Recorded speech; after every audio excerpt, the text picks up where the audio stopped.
Praise the lord. అందరికీ వందనాలు. ఒక ఊర్లో ఒక అమ్మాయి ఉంది. ఈ సంవత్సరం స్టార్ట్ అయినప్పుడు ఆమెకి చాలా ఆశలు, చాలా కలలు. ఈ సంవత్సరం నా జీవితంలో ఏదో మారుతుంది అని విశ్వాసంతో ప్రార్థించేది. కానీ నెలలు గడిచే కొద్దీ ప్రార్థనలు మౌనమయ్యాయి. ఆశలు చల్లబడిపోయాయి. ఎక్కడ చూసినా ఫెయిల్యూర్స్, క్లోజ్ డోర్స్, లోన్లీనెస్. ఒక రాత్రి ఆమె కన్నీళ్లు పెట్టుకుంటూ దేవునితో ఇలా చెప్పింది, దేవా నన్ను మర్చిపోయావా? కానీ అదే రాత్రి ఆమె హృదయంలో ఒక చిన్న స్వరం వినిపించింది. నేను ఆలస్యం చేయను, నా సమయం ఉత్తమం అని. ఆ మాట ఆమెను నిలబెట్టింది. ఆమె వదలలేదు, ప్రార్థన ఆపలేదు. కొద్ది రోజుల్లోనే దేవుడు తెరిచిన తలుపులు ఆమె ఊహించినంత పెద్ద ఆశీర్వాదాలుగా మారాయి.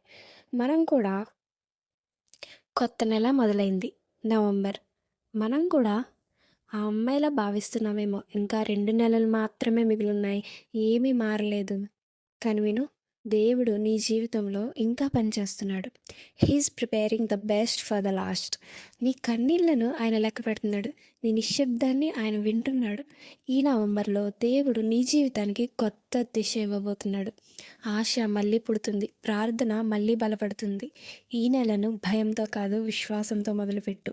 టైమ్ ఈజ్ ఎండింగ్ అని అనుకున్న మై మిరాకిల్ ఈస్ కమింగ్ అని చెప్పుకోండి. రిమెంబర్, దేవుడు ఒక క్షణంలోనే సంవత్సరాన్ని మార్చగలడు.